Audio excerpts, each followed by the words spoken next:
Okay, so this is section 5.7. We have completed the square, and we're going to use that whole format, that process, to transform a quadratic standard form equation into the vertex form.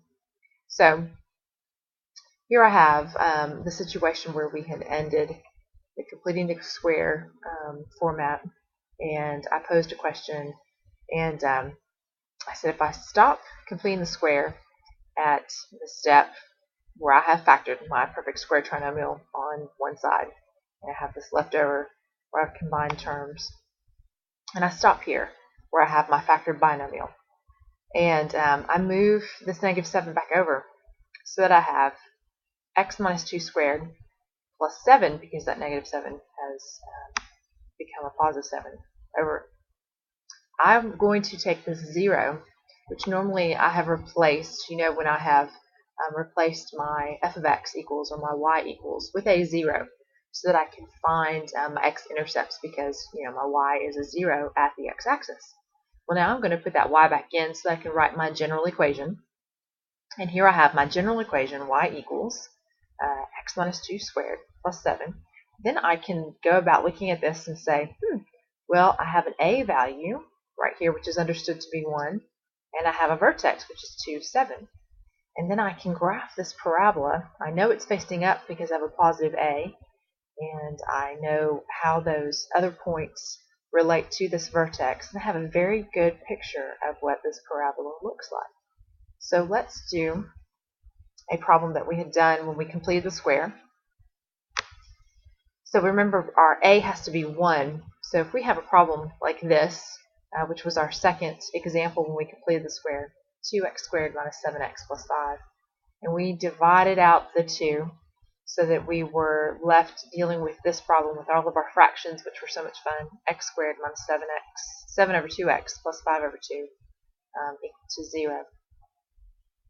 And we had to do the moving c, then half of b squared, which came out to 7 over 4, and then we squared that, and we got our 49 over 16, which we added to each side.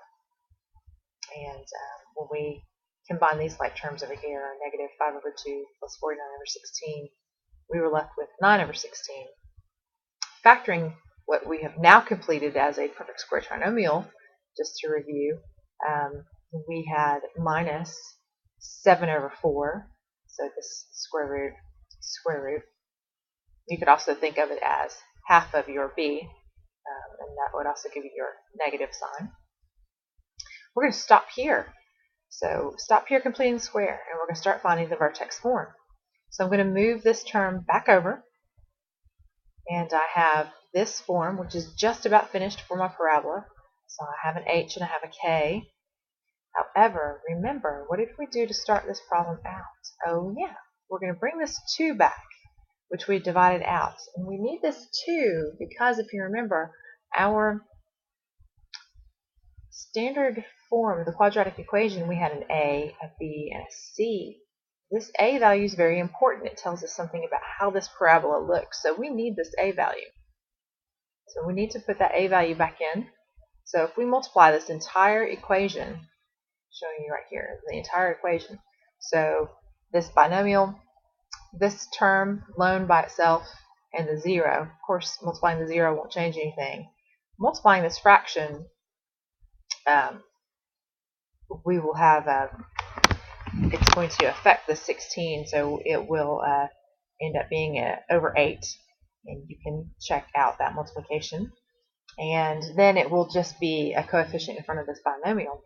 So then we have this general equation, so we can replace our 0 back with our y, so we have a general form of an equation. I just have this at the end just because it was convenient for writing.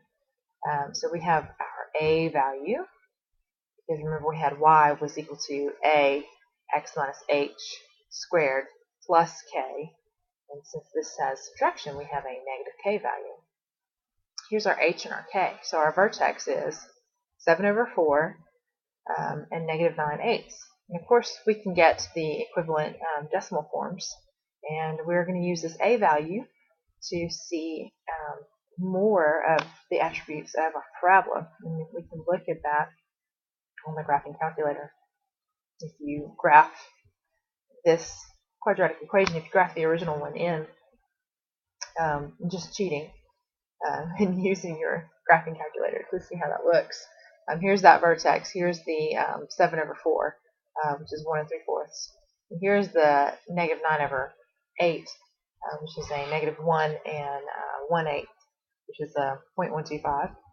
And that a value is a 2, so if you go over 1, you end up going up 2 rather than over 1 up 1, which we discussed at length, and over 1 and up 1.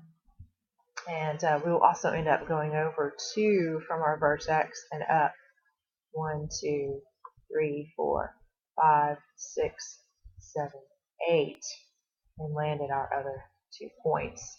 So that tells you that your parabola has squished in. It has become compressed, or it has become stretched, become skinnier than a basic parabola, which has an a value of 1. So you can tell those things about those points, and we will do some transformations. But most of all, here's the most important thing, is stopping at your completing the square, moving this term that you get from combining these like terms back over, and if you have an a value that you have divided out, multiplying it back in so that you have this form. So big takeaway lesson. Good luck.